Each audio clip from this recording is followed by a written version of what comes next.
com a doutrina de Cristo, que chama também Cristologia. Alguém aqui, todos aqui são de Salvador? Todos nasceram em Salvador? Todos. Então todos são, não?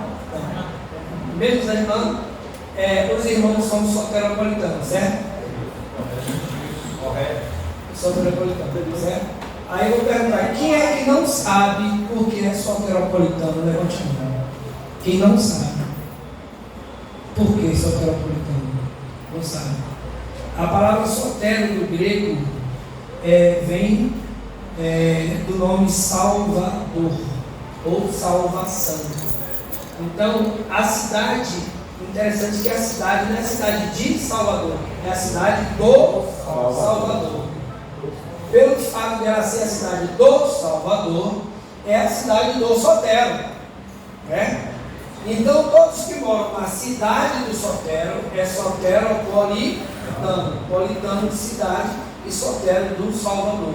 Então, todos que nascem em Salvador são soteropolitanos. Tem crente que tem 10, 20 anos de crente e ainda não sabe que ele é soteropolitano porque ele é de Jesus. E aí o pessoal fica falando, Bahia de todos os santos, isso é tudo só santo, é de Jesus, tá?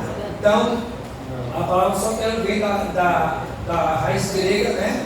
Que refere-se ao Salvador, e nós somos da cidade do Salvador. Então, nós vamos falar dessa doutrina, a doutrina de Cristo, a cristologia, a doutrina que mostra a pessoa de Cristo dentro da sua humanidade, a doutrina que mostra Cristo dentro da sua deidade. Dentro da sua humanidade a gente vai mostrar os aspectos da humanidade de Cristo, ou seja, o seu sofrimento, a sua angústia, a sua dor, a sua família humana, o seu nascimento humano através de Maria. E aí a gente vai ver dentro dessa natureza humana, a gente vai ver também que Cristo era 100% homem. Então, algumas coisas assim, mas como Pedro, por exemplo, que no momento em que Jesus Cristo foi entregue aos soldados e que eles não prender Pedro, arrancou a orelha, né, do soldado, e Jesus Cristo falou que se ele quisesse, ele rogava ao Pai, e o Pai enviava o quê? Milhares de anjos, para poder o quê? Livrar ele daquele mal. Mas era necessário. Então ele, como homem, ele tinha que se entregar, isso é da natureza humana de Cristo, ele, como homem, ele tinha que se entregar como ovelha muda ao matadouro, certo? Para poder ser sacrificado em favor dos pecados da humanidade. Então, o meu e o seu pecado, tá, foi perdoado através da morte de Cristo na cruz do Calvário, que se entregou na sua humanidade. Então, a Bíblia diz que ele chega para o Pai e fala assim: Pai, se possível, passa de mim este cálice. Era o cálice o quê? O cálice da angústia, o cálice da dor, o cálice do sofrimento, né? Por quê? Porque aquilo inferia a ele receber sobre ele os pecados de cada um de nós, como homem. E aí agora a gente vai ver também a natureza divina de Cristo. Obrigado. A natureza divina de Cristo, a gente vai ver dentro da natureza divina de Cristo os atributos divinos de Cristo. A gente vai ver sobre a sua onipresença. A gente vai ver que Cristo, antes de qualquer coisa existir, a Bíblia diz que ele já existia, antes de qualquer coisa existisse. A Bíblia diz que tudo foi feito por ele e nada poderia ser feito sem ele. E aí a gente começa a perceber que nessa onipresença existe também o que? A eternidade. A Bíblia diz que ele já existe de eternidade a eternidade. Ele é o alfa e o ômega. Ele é o princípio e o fim. Na sua deidade, ele é onisciente. Ele sabia de tudo e de todas as coisas. Ele conhecia o pensamento e as intenções do ser humano. Por quê? Porque ele é Deus, ele tinha a natureza divina. Então a gente vai observar que Jesus Cristo era 100% homem e 100% Deus, na sua natureza humana e na sua natureza divina. E pode, pastor, ele não poderia subornar, né, a natureza humana e atuar como Deus que ele é, dentro de algumas situações, no momento inclusive que ele teve que sair fugindo porque intentavam prendê-lo no momento de algumas ações dele aqui na terra. Aí alguém diz assim: por que ele não atuou como Deus nesse momento? Por quê? Porque era necessário mostrar que ele era homem. Ele era necessário mostrar que ele era um ser humano. Senão é muito fácil, porque senão ele sofreu porque ele disse que ele era Deus. Né? Mas ele sofreu como homem, ele foi perseguido como homem, ele chorou como homem. Como homem, Jesus chorou. Como homem, Jesus tinha sentimentos. Ele se irou como homem. E aí a gente consegue ver dentro desses aspectos também o fruto do Espírito que a gente vai ver na vida de Jesus Cristo. A gente vai ver a fé, a gente vai ver a paciência, a gente vai ver a fidelidade a Deus, a gente vai ver a bondade de Deus na vida dele e a bondade dele na vida dos seres humanos. A gente vai ver o domínio próprio, o equilíbrio de Jesus Cristo, quando muitas coisas mostravam ser desequilibradas, ele era equilibrado. Então a gente vai ver tudo isso dentro da graça, a alegria. Então a gente vai ver tudo isso dentro da vida de Jesus Cristo. A gente vai ver também a sua morte e crucificação dentro do propósito divino, é coisa muito importante, que a nossa salvação, ela já foi predita, tá? e já foi preparada antes de nós nascermos. Antes de Adão nascer, o Senhor Jesus Cristo ele já existia e já era o Salvador do homem que ainda não existia. Amém? E aí o que acontece? Quando Adão, o primeiro homem, pecou, aí Deus apresentou a ele, né, através daquele cordeiro que foi imolado e que foi as vestes servidas para proteger Adão, e mostrar a ele que ele agora estava vestido, uma vez que ele estava desprotegido, certo? E aí a gente entende que a pessoa de Jesus Cristo nos veste, nos protege, nos traz mais perto de Deus, nos traz a consciência de que Deus está conosco, nos traz a certeza de que o pecado foi removido, e a gente consegue perceber que a melhor coisa é andar com Cristo. Amém? Nós vamos ver sobre a ressurreição de Cristo, e dentro da ressurreição de Cristo a gente vai ver também que no momento em que os discípulos, atemorizados quando a perseguição dos judeus, a Bíblia diz que eles estavam temerosos, né, dentro da perseguição, e aí Jesus Cristo ele adentra em um local todo fechado, e que para ele não precisava o quê? As paredes, porque ele estava em espírito, e ali a Bíblia diz que ele chegou e no meio deles disse: paz seja convosco. E a Bíblia mostra que do mesmo jeito que aconteceu com o Senhor Jesus Cristo, irá acontecer conosco. A Bíblia diz que nós vamos ser transformados em corpos o quê? Glorificados. Tá? A Bíblia diz que aquilo que é corruptível, ou seja, esse corpo corruptível, ele não vai exercer influência em nossa vida, porque a Bíblia diz que tudo que é corruptível se revestirá de incorruptibilidade. Tá? Então, em Jesus Cristo, a Bíblia diz que em tudo ele foi tentado, mas não pecou. Mas ele tinha um corpo corruptível, um corpo humano. Tá? Tanto sim que o corpo humano se desfez e ele morreu, e ali naquele sofrimento, na cruz do Calvário, o Senhor recebeu ele. E a Bíblia diz que disse: Pai, a ti entrego o meu espírito, não foi o corpo, meu espírito. Porque o corpo estava o quê? Sacrificado. Amém? Vamos passar agora. Vamos ler rapidamente, gente, vamos? Como Deus tirou Jesus de Nazaré, com o Espírito Santo e com virtude, o qual andou fazendo bem e curando a todos os oprimidos do diabo, porque Deus era com ele.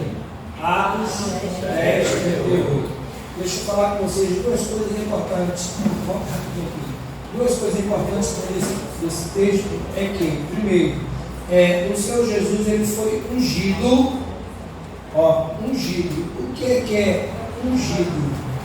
Foi dado a ele o quê? Unção. Poder. A unção, ela traz poder. É uma coisa importante. Tem gente que troca as coisas, poder e traz unção. A unção, ela infere à pessoa poder, capacidade. Como Deus ungiu a Jesus de Nazaré com o Espírito Santo e com virtude. Aí vem o quê? O poder. Certo? Entendeu? Quando Jesus Cristo chega, né, para aquela mulher do fluxo do sangue, né, e diz: alguém me tocou, porque de mim saiu virtude. E em outras versões diz o quê? Porque de mim saiu poder. E dentro disso aí a gente consegue perceber que a unção do Espírito, ela não só capacita, mas ela dá poder para naquela capacidade que a pessoa tem dentro de dons espirituais, dons ministeriais, dons eclesiásticos, esses dons, eles serem exercidos com poder. Eu quero entrar nisso aí para falar com vocês uma coisa. Nós estamos num curso teológico, eu tenho certeza absoluta que não é vão.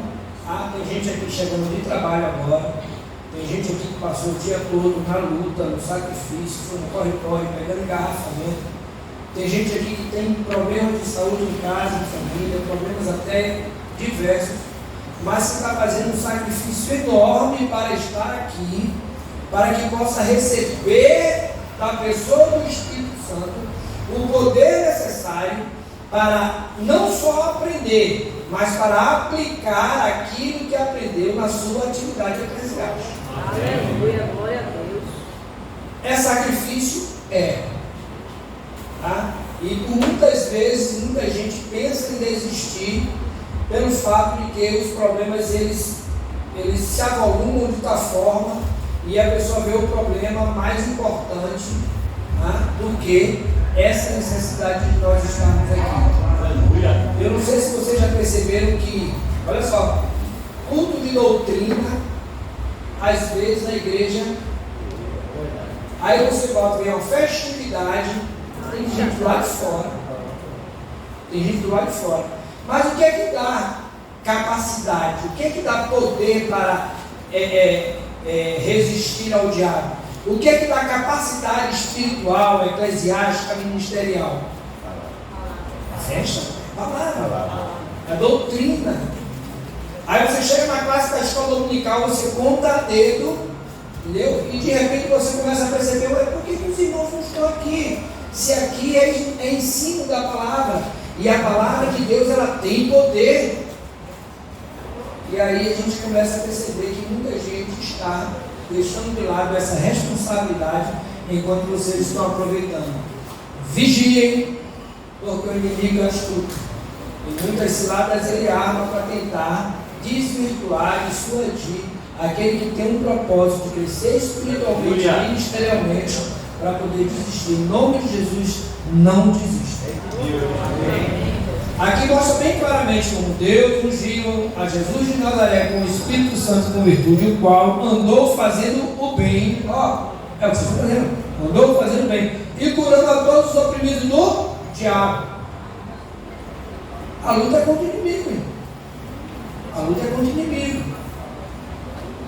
E muitas vezes a luta é contra o inimigo e a pessoa deixa de participar dessa bênção aqui por causa de um problema familiar. Eu ontem estava na igreja, e essa igreja que nós estamos pastoreando, e falando com os irmãos o seguinte: o pastor, ele pode ser ferido, mas ele não pode ferir. O pastor pode ser atingido, mas ele não pode atingir. O pastor pode ser atacado, mas ele não pode atacar. O pastor pode ser humilhado, mas ele não pode humilhar. E aí você começa a perceber que o inimigo ele é tão astuto que ele usou várias artimanhas para tentar dissuadir Jesus Cristo, justamente disso aí. Que Jesus Cristo era atingido, era perseguido, foi traído. O pastor pode ser traído, mas ele não pode trair. Você vê José era pastor do seu pai, Jacó. Ele foi traído pelos seus irmãos, mas ele não traiu seus irmãos. Moisés era pastor de Jetro, seu sogro. Ele foi traído pelos seus irmãos, mas ele não traiu seus irmãos. Quando ele desceu, estava um pessoal que fez erro de ouro, Davi era pastor do seu pai Jessé. Ele foi traído, foi rejeitado pelos seus irmãos. Para que você vem para aqui? Por que você não volta? Enquanto ele estava indo para levar o quê? O lanche, no caso aqui a merenda, né? A merenda para os seus irmãos. Jesus Cristo, o bom pastor, ele foi traído, ele foi perseguido pelos irmãos, ele foi humilhado pelos irmãos, ele foi enganado. Ele não se enganou, mas ele foi enganado. E aí a gente vê o que? Ele não enganou ninguém, ele não traiu ninguém, ele não perseguiu ninguém. Muito pelo contrário. A Bíblia diz que no final dos tempos, quando ele vier para o povo de Israel, a Bíblia diz que eles vão ver e vão dizer assim: que feridas são essas? E ele vai dizer: essas são as feridas com que eu fui ferido na casa dos meus amigos. Muito forte. Então um pastor pode ter inimigo, mas ele não pode ser inimigo. Amém? Esse é o Jesus que foi ungido pelo Espírito Santo. Deus ungiu com o Espírito Santo. Que cada um de vocês seja da mesma maneira ungido pelo Espírito Santo de Deus. Que ainda que sejam atacados, mas não ataquem. Que ainda que sejam afrontados, mas não afrontem. Que ainda que sejam mal vistos, mas não malvejam ninguém. Que ainda que sejam perseguidos, mas não persigam ninguém. Que ainda que sejam rejeitados, mas não rejeitem ninguém. Que ainda que mintam para vocês, mas vocês não mintam para ninguém. E apresentem Jesus nas suas vidas. Amém? Nós apresentamos logo no início, rapidinho aquela pincelada, mas aqui está o nosso assunto. Primeiro a Trindade, mostrar a Trindade divina, mostrar, interessante que se a gente for procurando na Bíblia, não tem nenhum local escrito a palavra Trindade, mas a Bíblia mostra bem claramente a ação de Deus Pai, o Criador de todas as coisas, a ação do Deus Filho, o Salvador da humanidade, a ação do Deus Espírito Santo, o Consolador, o distribuidor de dons espirituais, o capacitador para a obra. Então a gente vai ver dentro da Trindade que tanto Deus tem atributos divinos como eterno, imutável, imanente, transcendente, onipotente, onipresente, onisciente. A gente vai ver na pessoa de Cristo também a eternidade, a imutabilidade, a imanência, a transcendência, a onipresença, onipotência, onisciência de Cristo. A gente vai ver na pessoa do Espírito Santo a mesma coisa. Só que nós vamos frisar que em Cristo a Bíblia mostra esses atributos para que a gente possa compreender que Ele é Deus. Amém. Ele é Deus.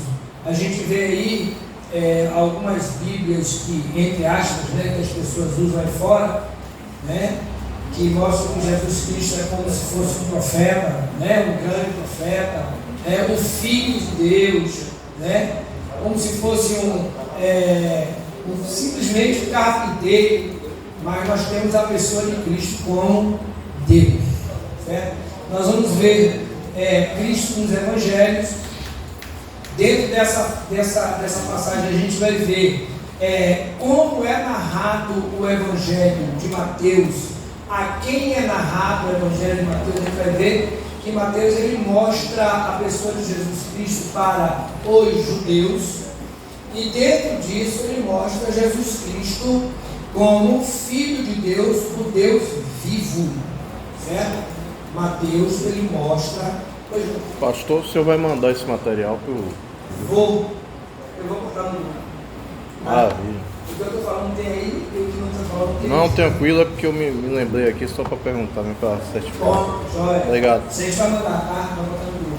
Eu não coloquei antes o seguinte, eu tenho uma filha que ela trabalha com buffet, lá no Rio. Inclusive a gente chegou anteontem lá no Rio, não sei se eu avisei, a gente estava viajando e nós saímos de lá na segunda-feira, 7h50 da manhã, e pegamos estrada e chegamos aqui anteontem, era quase 10 horas da noite. E a gente teve livramentos da parte deles. Graças a Deus, a Bíblia diz que as orações do justo podem muito em seus efeitos. A gente chegou numa parte lá antes de Itamaraju, depois de Teixeira de Freitas, e a pista estava problema. Nós vamos mostrar, a gente vê aqui a natureza divina, a natureza humana de Cristo, os ofícios de Cristo. A gente vai mostrar dentro dos ofícios de Cristo, Jesus Cristo como rei, Jesus Cristo como sacerdote, Jesus Cristo como profeta. É interessante que a gente vai ver na Bíblia esses mesmos ofícios na pessoa de Samuel. Samuel foi, no caso, juiz, sacerdote e profeta. E esses ofícios de Cristo, a gente vai ver uma semelhança na vida de Samuel. Por quê? Porque Deus ungiu Samuel para um momento de crise no meio do povo de Israel. E Deus ungiu a Jesus Cristo através do Espírito Santo num momento de crise no meio do povo de Israel. E ele chegou como profeta do Senhor, como sacerdote do Senhor. E aí a gente vai ver que ele vai ser o quê? O juiz que julgará todas as nações. Certo? Nós vamos ver também sobre as obras de Cristo. E é interessante que dentro das obras de Cristo, a igreja, uma coisa importantíssima. A gente outro dia estava falando sobre a atividade da igreja. Né? A igreja ela tem uma característica exclusivamente cristã. Por quê? Porque ela acolhe vidas, ela socorre vidas, ela cuida de vidas, ela sara as vidas, né? Ela aproxima as vidas e ela prepara as vidas para chegar a Deus. É a mesma coisa que Jesus Cristo. Acolhe, socorre, cura, cuida, né? Prepara e leva para o Senhor. Então a gente vai ver dentro dessas obras de Cristo há uma identidade com a igreja. Nós vamos ver o caráter de Cristo. Dentro desse caráter de Cristo, uma coisa interessantíssima. A gente viu, teve uma lição aí, eu vou ver se eu trago, não sei se eu trouxe, não está aqui, deixa eu ver. Era para eu trazer, não trouxe. Que uma lição bíblica que fala sobre o caráter cristão. Né? O caráter cristão. E aí a gente vai ver dentro disso várias coisas que inferem à igreja a necessidade de ter o caráter de Cristo, né? Dentro da fidelidade a Deus, dentro da justiça, dentro do amor, né? Dentro da comunhão. E a gente vai ver que dentro do caráter de Cristo a igreja está incluída.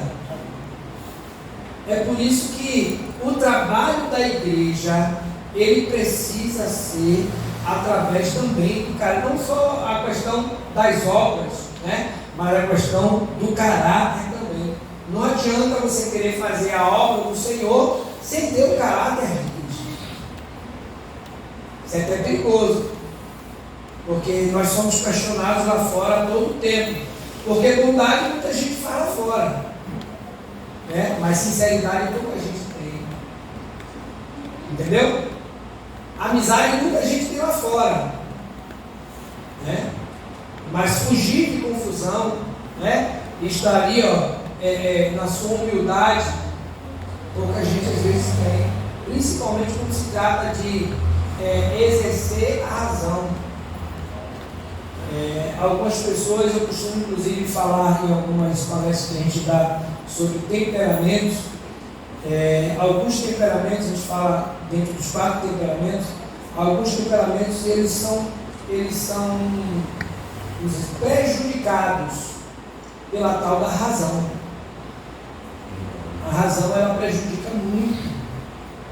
Quem tem o caráter de Cristo, ele pega a razão e joga numa lata de lixo. Porque Cristo tinha razão quando perguntaram a ele com relação ao quê? A cobrança de impostos. Ele vai e faz o milagre e tira do peixe o quê? A moeda que diz o quê? De quem é finge? A César que é de César, a Deus que é de Deus. Ele podia dizer, quando eu sou do reino, eu não tenho necessidade de dar o imposto, pagar imposto, mas ele foi e cumpriu. Então, muitas vezes, a razão do crente,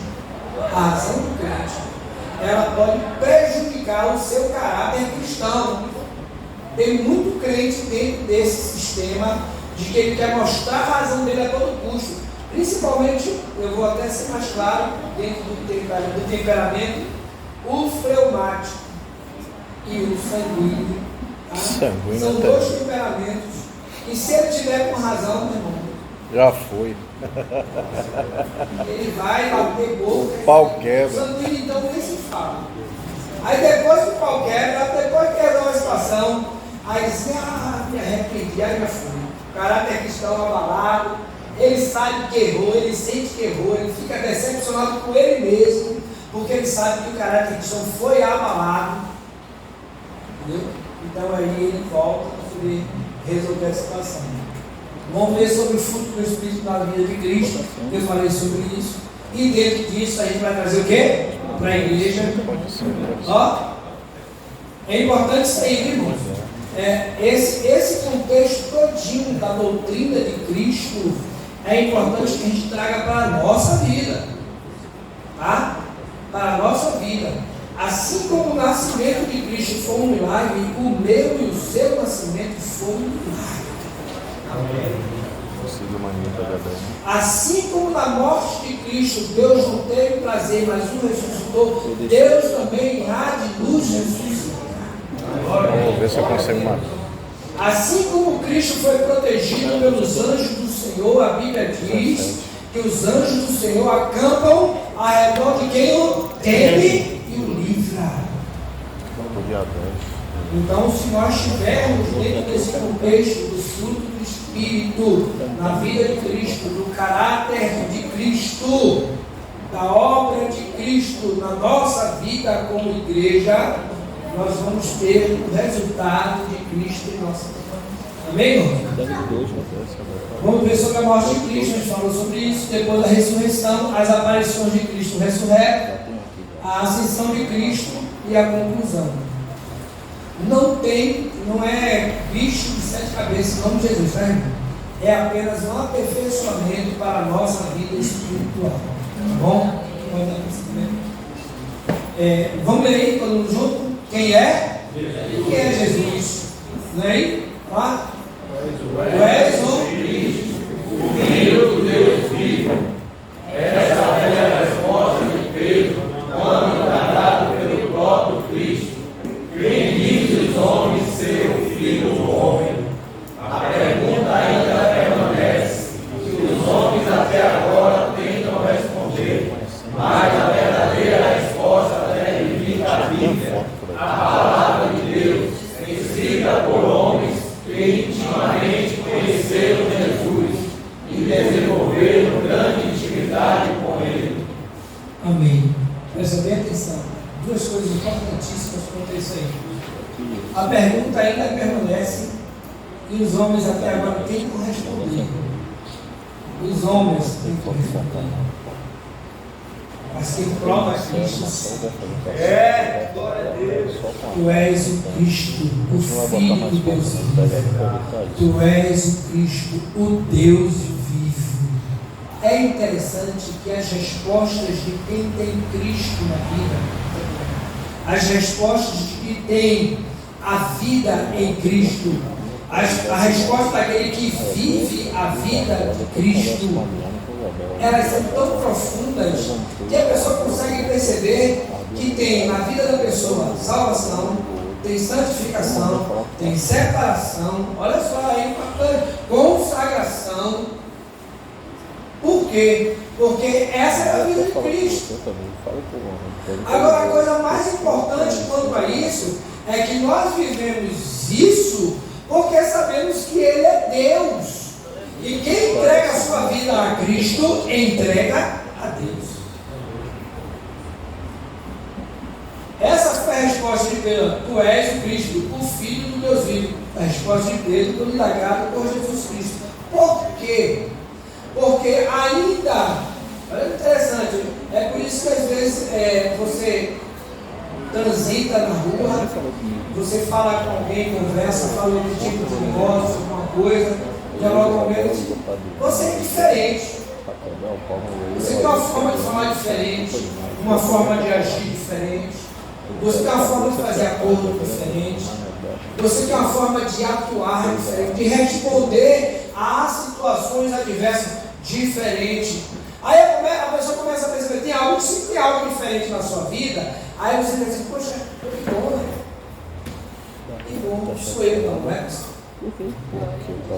É Ele. É Ele, é o Cristo. É o Cristo, o Messias. Né? É interessante que quando se fala o Cristo, né, se fala do Messias. Não se fala de Jesus, né? Se fala do Messias. Porque quem foi ungido foi o Cristo, o Messias. Para quê? Para que em nossas vidas a gente tenha esta mesma função. Interessante, viu? Porque às vezes você vê a pessoa aí fora aí, eu sou crente, eu sou congrego ali e tal, você consegue estar feita.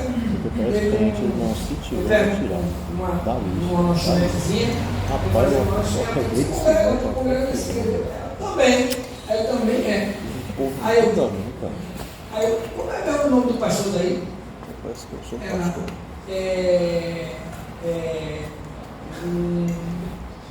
Tem crente que ele só diz que é crente, mas ele não tem sido crente porque ele não tem Cristo. Ele não atua como crente como Cristo, ele não tem vida cristã. E aí, dentro do que Pedro respondeu, Pedro viu que na vida de Cristo tinha algo muito mais profundo do que um simples profeta, de que um homem ali tinha a pessoa de Deus. Que Deus esteja em nossas vidas. Amém. E que as pessoas possam ver Cristo em nós. Nós não somos aqueles que falam, você é um bambambam porque eu faço, não vamos fazer nada, é Cristo que faz em nossas vidas. Tá? Nós somos apenas instrumentos. Uma certa vez eu estava falando, a gente vê vaso assim na igreja, festividade, aí tem um vaso ali, tem um vaso ali, fica aquele negócio bonitinho, né? Aí assim, aí tem alguém assim, poxa, vai ter outra festividade e a gente vai ter que trocar aquele vaso.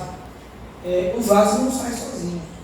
O vaso só sai quando o dono tira. O crente convertido, ele só faz aquilo que o dono manda.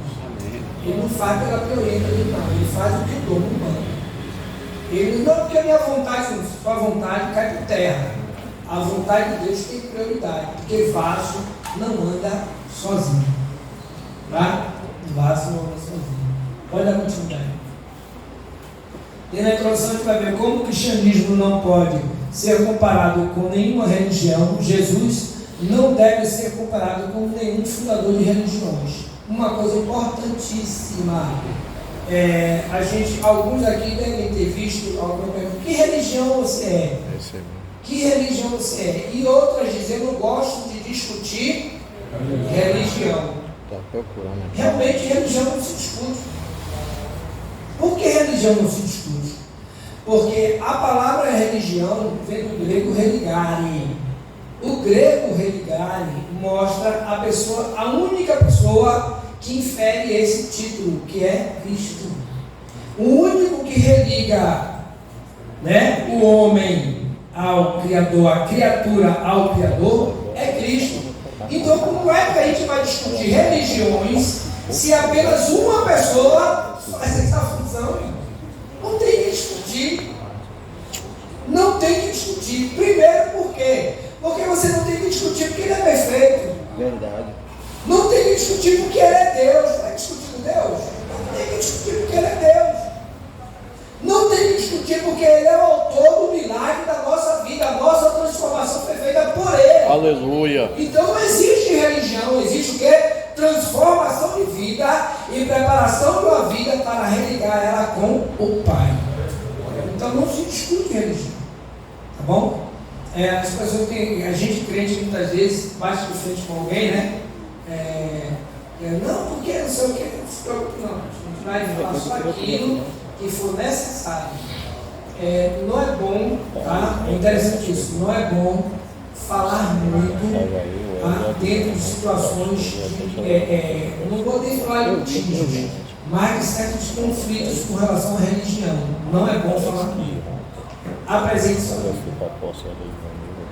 Quando uma pessoa quiser questionar a religião com você, apresente a sua vida. A sua vida é o livro de Cristo mostrado para outra pessoa. Mas alguém não precisa discutir, olhe para mim. Olhe para mim e você vai ver Cristo em mim. Pronto, acabou, não discutir. Tá certo? Tem que me amar crente. Eu já vi crente. Isso é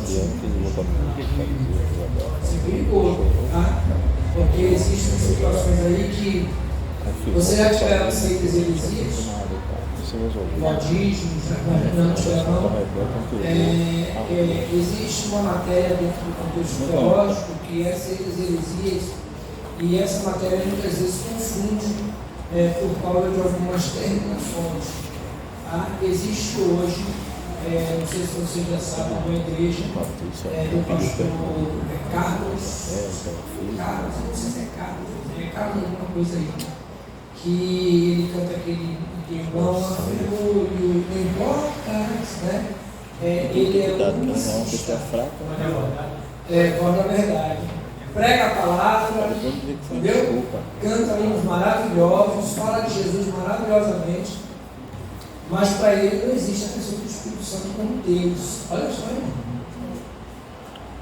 Essa religião, né, não tem o Espírito Santo como Deus. Para ele o Espírito Santo é apenas uma pessoa que atua, né? Isso, entendeu? Que na vida de Cristo aqui na terra, e que não existe a ação do Espírito Santo na vida do Cristo. Dentro dessa forma, para ele o Espírito Santo não é Deus. É perigoso, por quê? Porque tem muito crente pegando isso aí também. Crente que discute quanto a teoria da tricotomia e dicotomia. Tem crente assegurando que é dicótomo. Isso é incrível. Isso é incrível. A Bíblia fala bem claramente sobre a preparação do corpo, da alma e do espírito para a vinda do Senhor Jesus Cristo. E a pessoa acha que isso não existe, mas só na Bíblia. Tá? Tem que se aprofundar para a aviação do corpo, para a aviação do espírito, né? É necessário. A ação da alma não é necessário isso. Tá? Jesus é o tema central das Escrituras Sagradas, e por isso todo cristão deve estar pronto para responder com segurança e convicção sobre a pessoa de Cristo Jesus. É esse outro lado que nós precisamos ter, essa convicção de quem é a pessoa de Cristo Jesus. Não é simplesmente um homem de Nazaré, não é simplesmente um carpinteiro, não é simplesmente um abençoador de vidas, não é simplesmente um ajudador de homens, não é simplesmente um pescador de... Ele é Deus. Aleluia. Ele é Deus. E quem tem Cristo tem Deus. Jesus não foi apenas um homem nascido em Nazaré que revolucionou o curso da história. Morreu na cruz, ressuscitou e foi chamado de Jesus Cristo.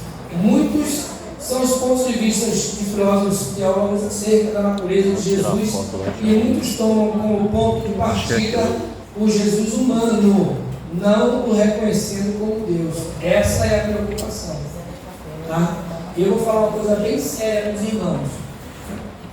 Se hoje nós estamos na Assembleia de Deus, em algumas igrejas que existem, igrejas evangélicas que existem na face da terra, pregando a Cristo, nós estamos levando, através de Cristo, a pessoa de Deus. Tá? É a forma como Deus chegou para Adão e ficou falando: Adão, não é isso? Adão. Do mesmo jeito que você chama a pessoa para aceitar Jesus, você está levando a voz de Deus como ele estava falando com Adão.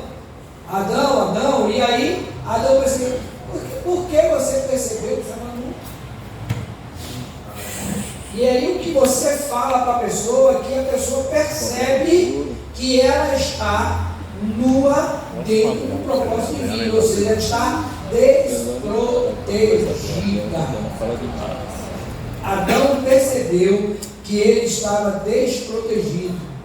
Isso significa o quê? Que ele precisava de quê? De que o Pai o acolhesse. Então, quando nós pregamos a Jesus, nós levamos a pessoa de Deus através de Cristo para o quê? Acolher aquela pessoa. Você vê que a vida da pessoa toda é transformada. Se você olhar para mim hoje, ninguém vai dizer que esse que está aqui é um alcoólatra. Não parava de beber todos os dias, bebida, era caixas e mais caixas de cerveja, litros e mais litros de uísque, e outras 10 e outras coisas mais. Eu não parava de beber. Eu tive que fazer cirurgia e o médico falou: você vai ter que parar por 15 dias de beber. Não tá certo. Eu fiz na terça, na quinta, no domingo eu acabo bebendo. Sério, entendeu? A pessoa fica escrava do pecado. O diabo, ele domina a pessoa. Adão estava sendo dominado pelo inimigo. E aí o que acontece? A tendência é o quê? É fugir de Deus. Fugir. E quando a pessoa foge de Deus, a pessoa foge de Cristo. Fugindo de Cristo, foge de cada um de nós. Pessoal, nós somos o quê? Representantes de Cristo na face da terra. E aí o que acontece? Nós temos que levar essa palavra como Deus falou com Adão, mostrando a Adão que há a possibilidade de quê? De retorno, de recuperação, de socorro, de salvação, de comunhão e de vida eterna.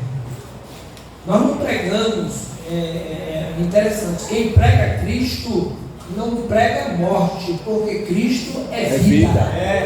Aleluia. Então a gente vai ver que Jesus Cristo não é qualquer pessoa, não é simplesmente um carpinteiro, ele é o autor da vida. Aleluia. E nós somos os representantes dele na face da terra, responsáveis por levar ele a vida às pessoas que estão morrendo sem Deus, sem paz e sem salvação.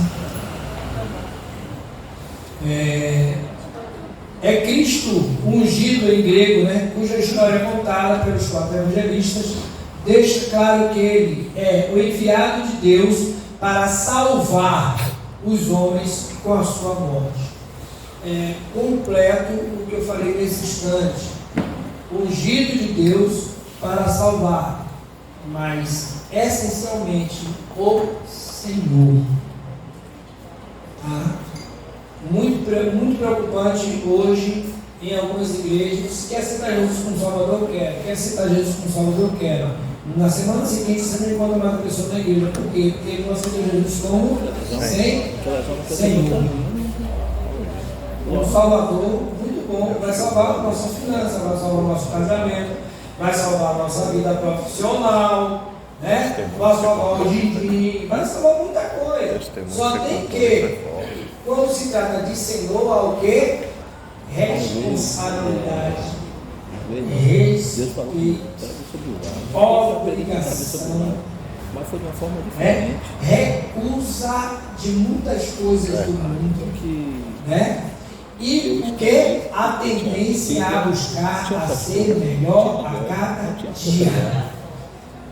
Melhor a cada dia.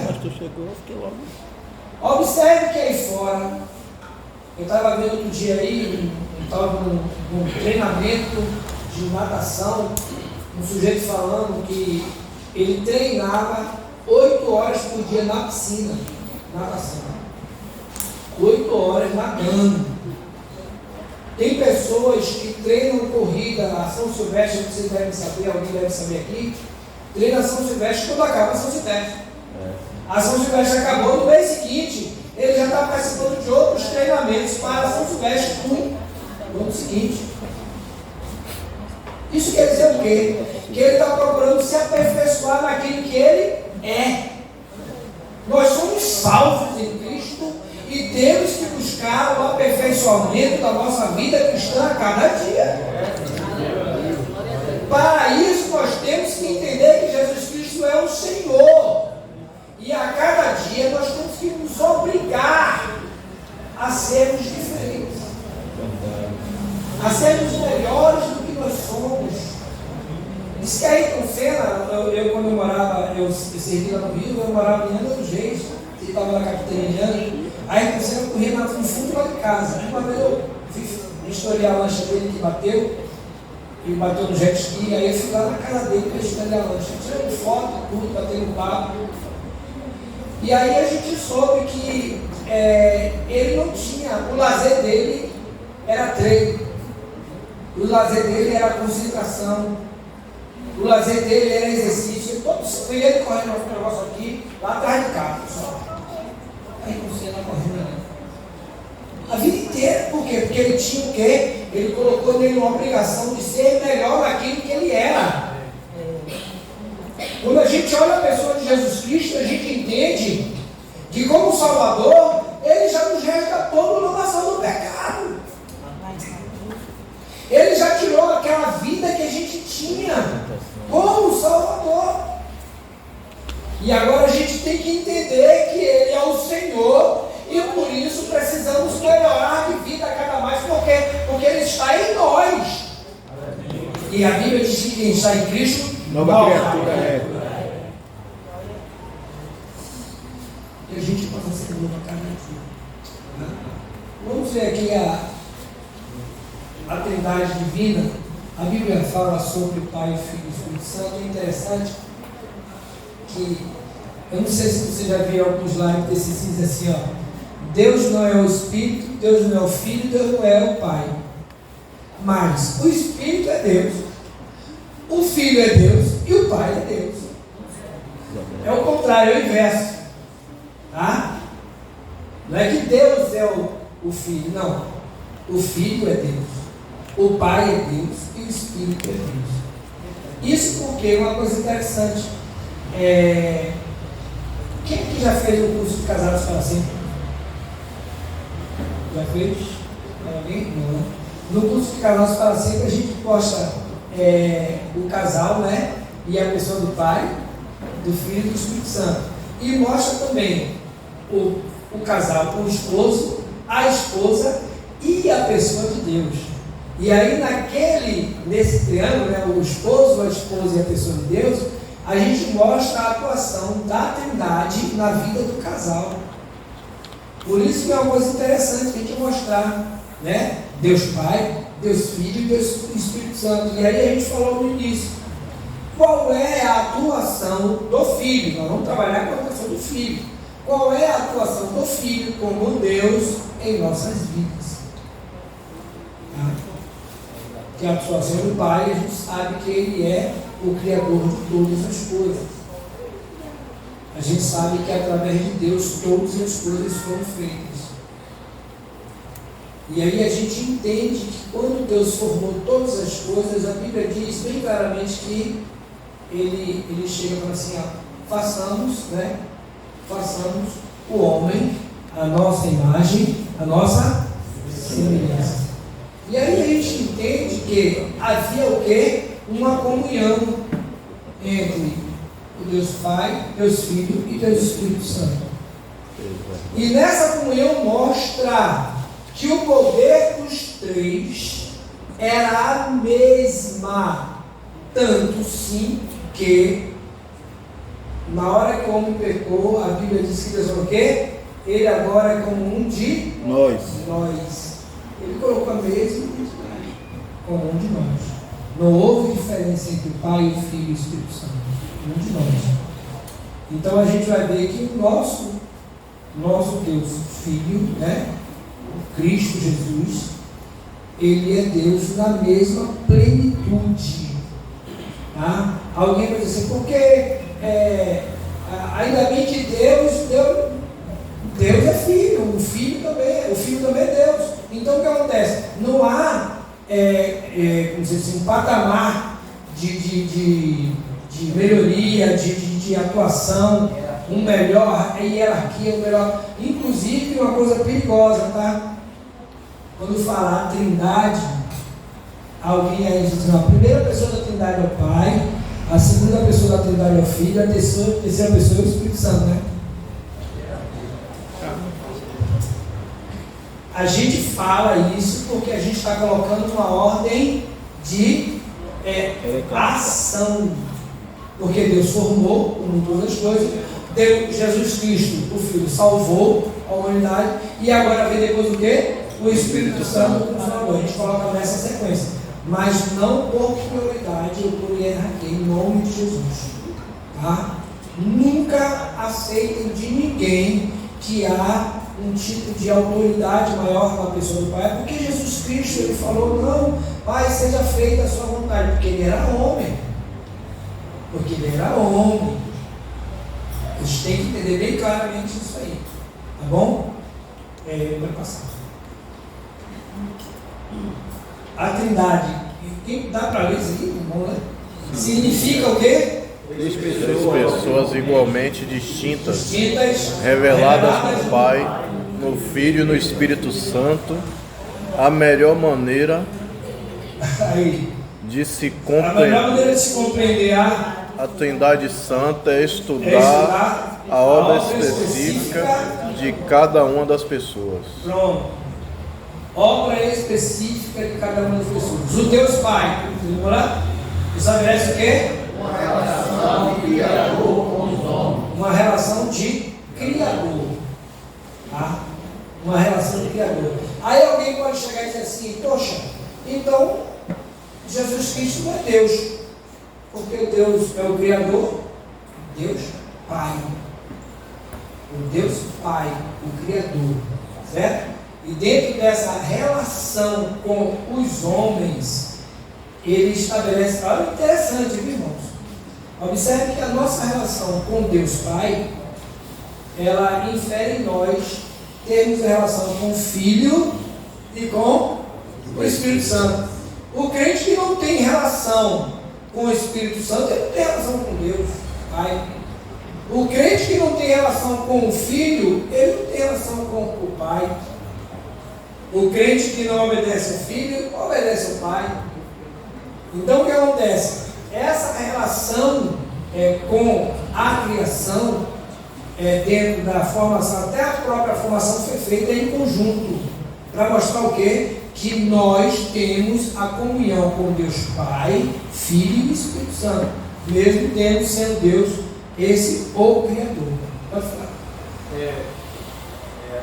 Quando o senhor falou justamente essa questão da ordem, que a gente não pode realmente definir, porque no próprio livro de Gênesis vai dizer que o Espírito de Deus se movia pela água, ou seja, então o Espírito também já estava presente naquele momento. Já estava presente. Mas não vai dizer quem veio primeiro que o Pai, sabe que o Pai, o Deus maior existe. É interessante o seguinte, se nós observarmos na Bíblia Sagrada, todos os atributos divinos, eles são encontrados nas três pessoas da Trindade. Não existe divergência nisso. Em nome de Jesus, não existe nenhuma divergência nisso. Todos os atributos divinos são encontrados nas três pessoas da Trindade. Aí Deus Filho é o quê? A alma o quê?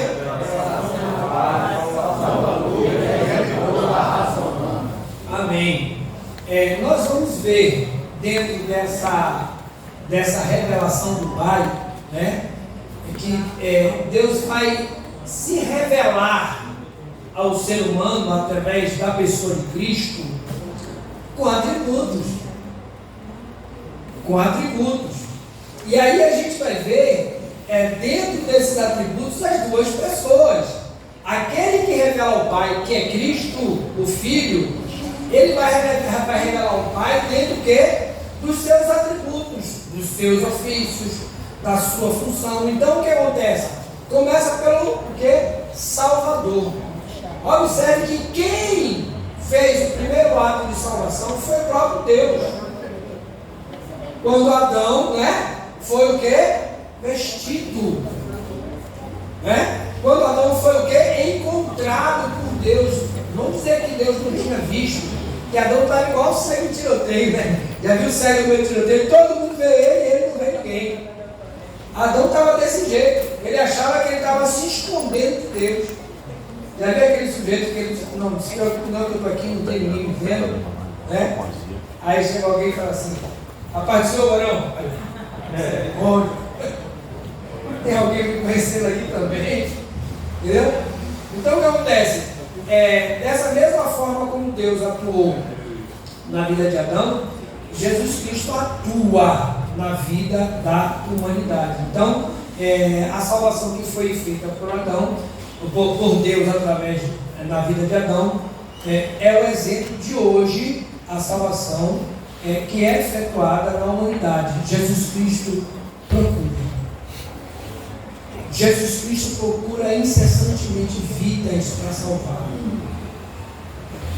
A gente vê o seguinte, que Jesus Cristo, a Bíblia diz que Jesus Cristo percorria em aldeias, percorria nas ruas, procurando o quê? Vidas para curar, para salvar. Embora. Eu não sei se vocês perceberam o significado disso dentro da questão evangelística, e que a imagem da igreja evangélica, o nome evangélico ficou meio pesado para a gente, entendeu? Porque o evangelho mostra Cristo, com aquela mesma função de Deus procurando Adão procurando um homem pecador, necessitado de mudança, de transformação. Jesus Cristo saía dessa forma e as pessoas seguiam a Ele. Hoje a igreja, ela precisa mostrar esse fundamento evangelístico, cristocêntrico, no intuito de salvar, de buscar, de achar aquele que está perdido como cego no tiroteio, aquele que está morto no delito do pecado. Mas assim, você tem jeito, Adão, você muda, você é transformado, assim como Deus fez, assim como o Filho fez. Nós temos essa obrigação.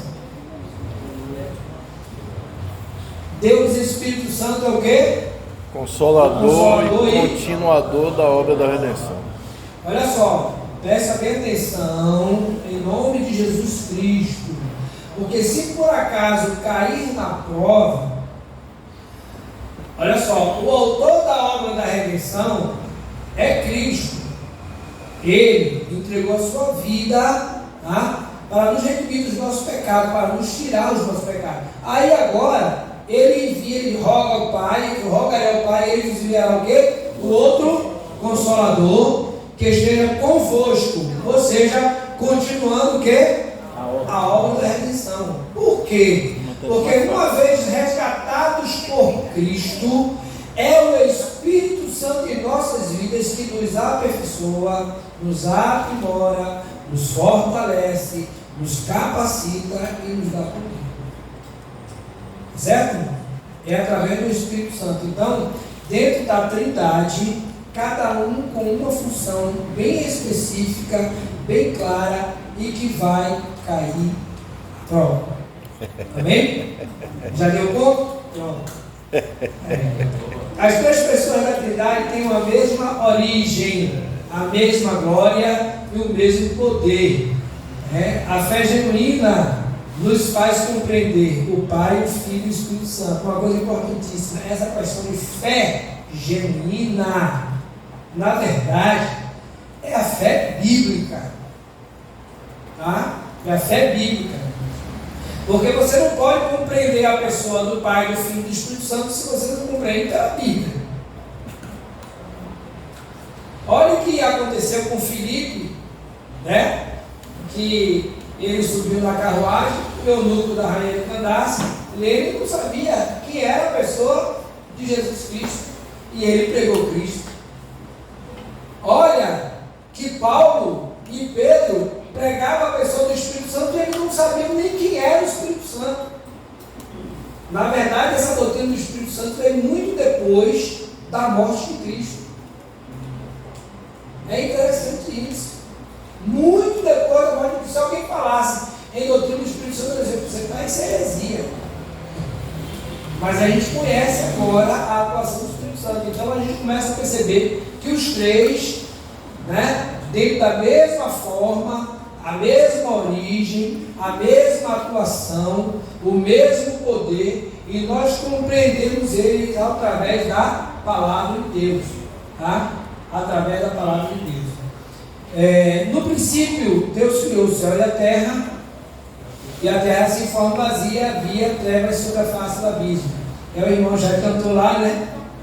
O Espírito de Deus se movia sobre a face das águas, e disse Deus, haja luz, e houve luz. É importante que o livro de Gênesis mostra bem claramente a atuação da Trindade. Eu quero falar com vocês o seguinte,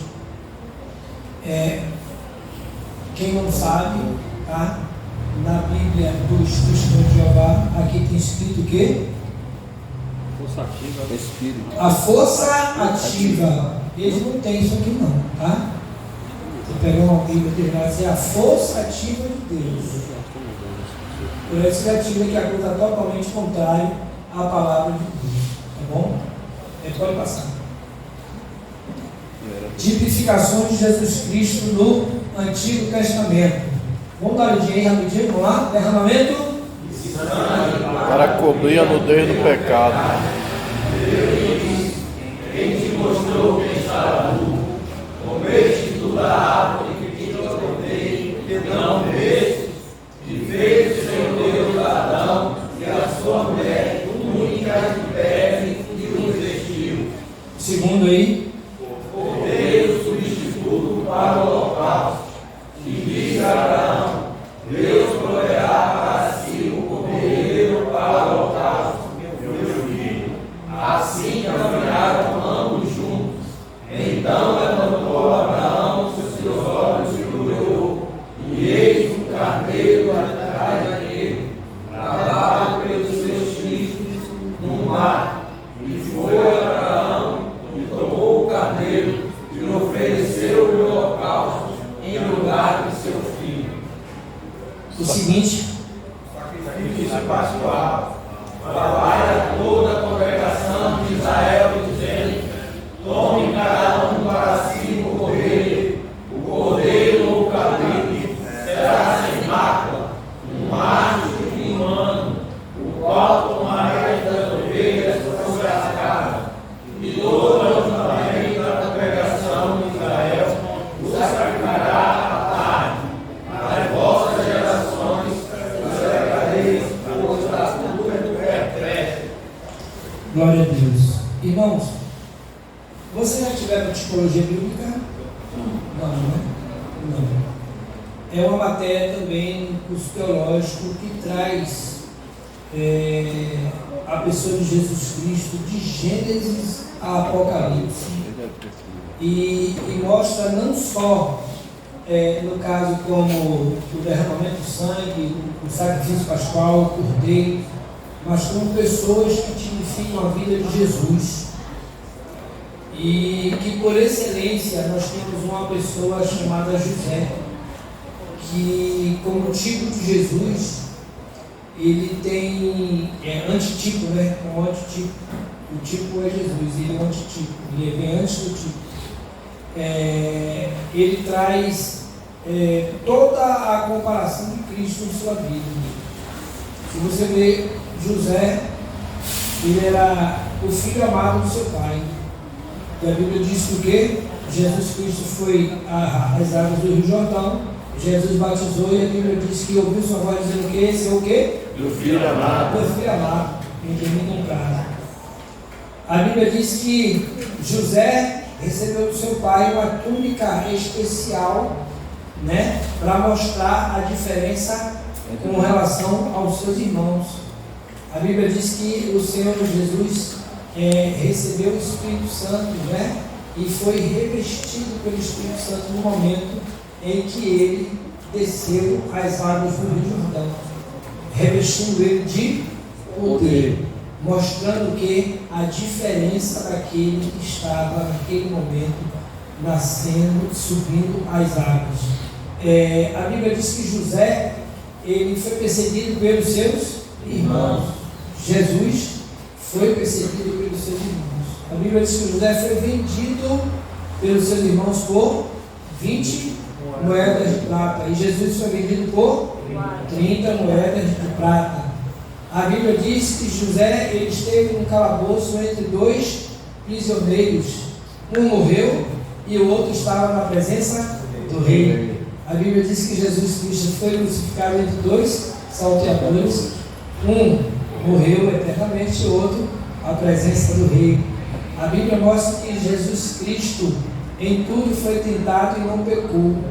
A Bíblia diz que José foi tentado na casa de Potifar, mas ele não pecou. E em todo o tempo ele foi obediente ao Pai. A Bíblia diz que José foi rejeitado pelos seus irmãos e perseguido por eles. Jesus foi rejeitado pelos seus irmãos e perseguido por eles. A Bíblia mostra Jesus, é interessante, Jesus como que é o bom pastor. A Bíblia mostra José como que o pastor do seu pai. Então a gente vê na tipologia bíblica várias coisas que mostram a pessoa de José como um antitipo de Cristo. E aí que a gente vê também essas coisas com relação à pessoa de Cristo. O derramamento de sangue para cobrir a nudez do pecado. E disse, quem te mostrou que estavas nu? Que a gente falou nesse instante.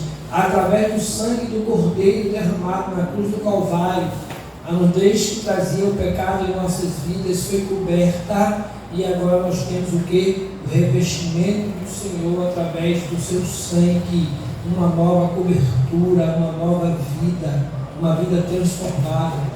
Aí diz assim, e o Senhor fez a Adão e a sua mulher túnicas de peles e o vestiu. Por quê? Porque ali tinha o quê? Um animal sendo o quê? O cordeiro sendo o quê? Sacrificado. Então Jesus é o quê? O Cordeiro de Deus. O cordeiro substituto para o holocausto, quando Abraão levou o seu filho Isaque, e Isaque perguntando ao pai, está tudo aqui, meu pai, está faltando só o quê? O holocausto. Está faltando só, e aí Deus proverá. Olha, eu não sei se alguém aqui já provou disso aqui. Eu vou falar com vocês com bastante prioridade. Quem coloca essa palavra com fé, acreditando e vivendo a sua fé em Cristo, mostrando que Deus proverá. Deus provê de uma forma tão sobrenatural que todos que estão ao lado, eles se assustam.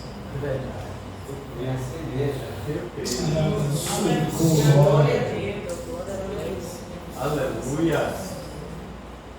Irmãos, eu tive uma situação uma certa feita, eu tinha uma coluna e quase 10 problemas numa coluna só.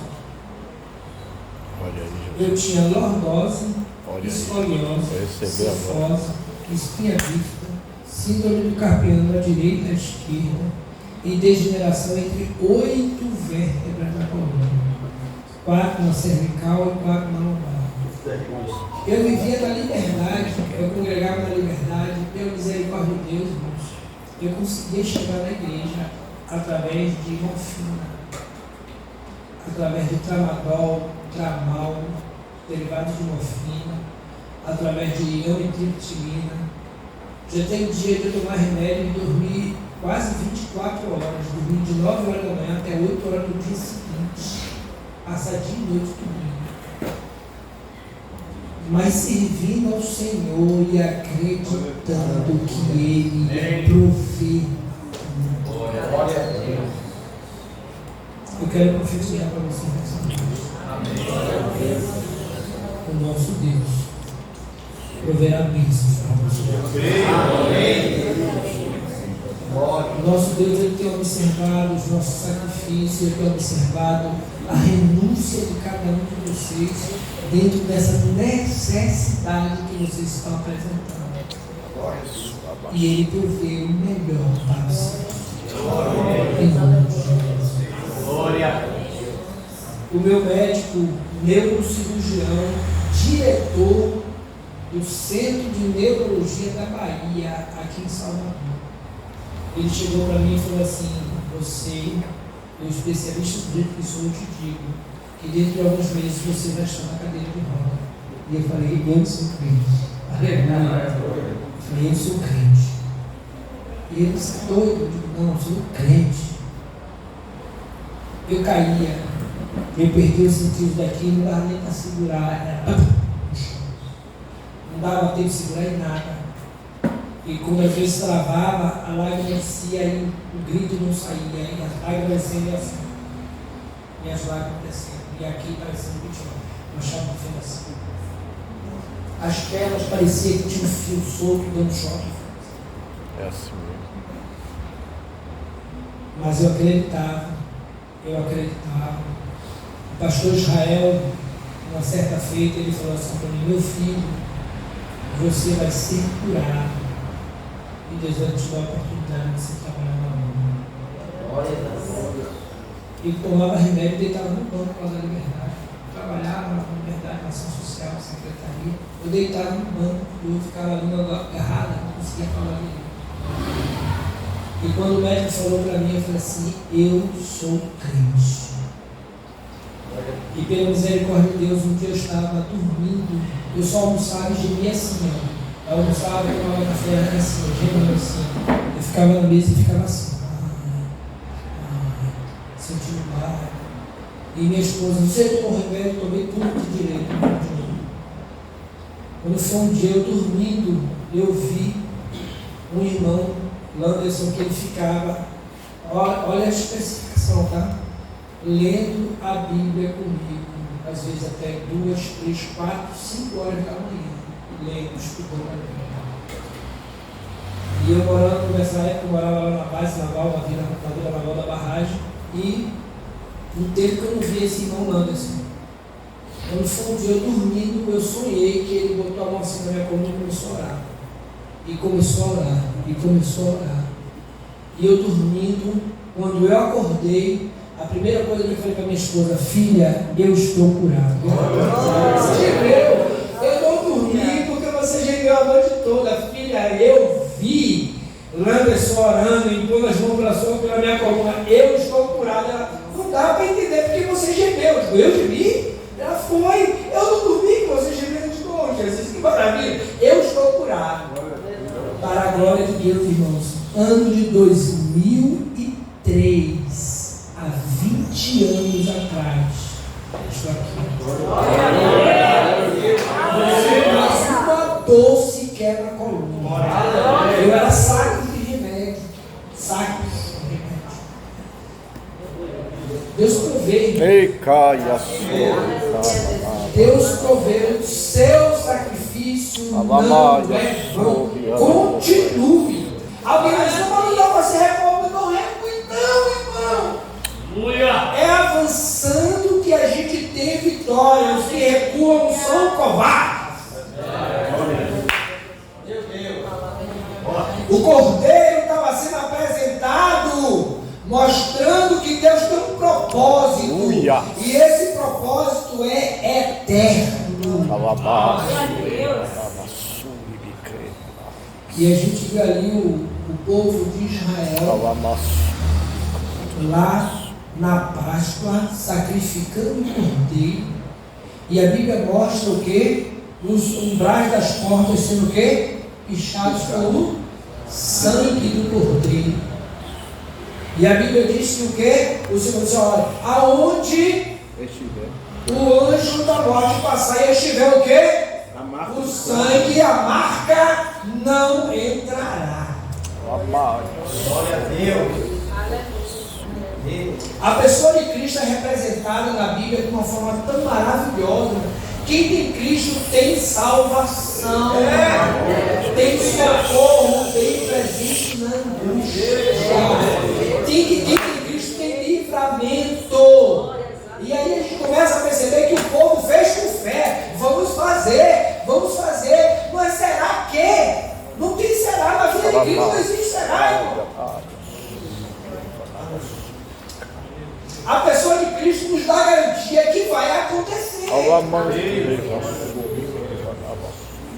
É por isso que os duvidosos, no momento em que Cristo, a gente vai ver sobre isso, no momento em que Cristo, no seu ofício, quando ele trabalhava, ele fazia, operava os milagres, os duvidosos procuravam motivos. Até o que? Na sua morte e ressurreição procuraram o que? Motivos. Eu vou dizer a vocês o que acontece. A fé é inquestionável. Fé não se discute, se pratica.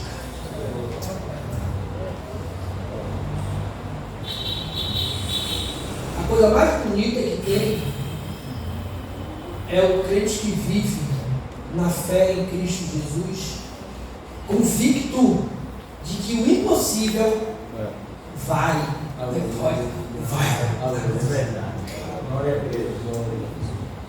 Uma certa feita a gente no navio foi fazer um exercício de guerra lá em Pernambuco.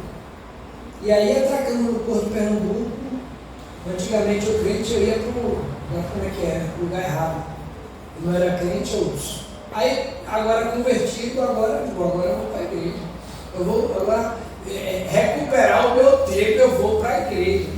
E aí fui para a igreja, procurei a igreja evangélica, tinha culto ao ar livre. Culto ao ar livre. E aí o pastor pregando lá, a praça estava cheia, né? Na frente da igreja, o pastor pregando, e de repente começou a chover. Os duvidosos, eu vi. A minha Bíblia ficou, para a glória de Deus, com aqueles pingos de chuva assim, ó. E eu vi aquilo ali, lembrava desse dia. O povo passando debaixo do palanque e entrando na igreja. O pastor começou a perceber que tinha aquelas formiguinhas, parecia formiguinha corrente. Mas a igreja, pastor, o que está acontecendo aí? O que está acontecendo? Não, o pastor tentando, manda todo mundo que entrou para a igreja sair. Que o mesmo Deus que mandou a gente pregar aqui fora, é Ele que vai fazer a chuva parar. Vamos lá e manda todo mundo voltar. Aí vai os obreiros lá para ver, tirar o povo lá dentro da igreja para voltar para ele, mais de chuva. Aí o pastor mandou para mim, mais de chuva, irmão, vai vir. Aí está toda aquela formiguinha voltando, todo mundo voltando a sair da igreja. Todo mundo lá fora e pastor, vamos orar. Nós estamos aqui pregando a palavra do Senhor Jesus. E se foi Ele que mandou, Ele garante. Nós rogamos ao Pai em nome do Filho que essa chuva passe. Irmãos, para a glória de Deus, a chuva passou. E uma pessoa que estava num prédio, na hora do apelo, ela desceu, ela fez questão de falar. Aleluia! Ela fez, eu nunca vi tanta fé no meio do povo de Deus como eu vi de lá de cima do meu prédio. E eu desci para aceitar Jesus. Maravilhoso. Quem pichou na entrada da porta, picha convicto, picha o teu coração, a tua vida, a tua família, a tua casa, com o sangue do Cordeiro, porque você tem livramento.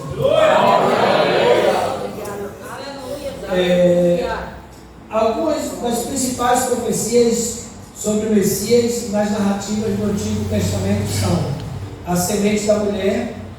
É uma coisa importante quando a gente vê com relação à semente da mulher, que lá fora algumas pessoas dizem que Maria só teve a Jesus, né? Acho que Maria só teve a Jesus. Então é santa porque ela foi, né? A Virgem Maria. A Virgem Maria teve Jesus normal e depois teve outros filhos, né?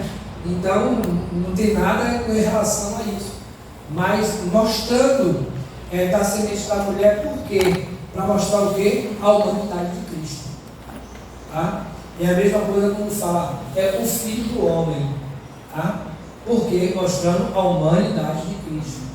E aí a gente vai ver depois a questão dos evangelhos, essa colocação com relação à pessoa de Jesus Cristo, a diferença com relação ao Filho do Homem, ao Filho de Deus e o Deus vivo. Tá? Gênesis 3,15. Por favor, quem pode pegar aí rapidinho? Gênesis.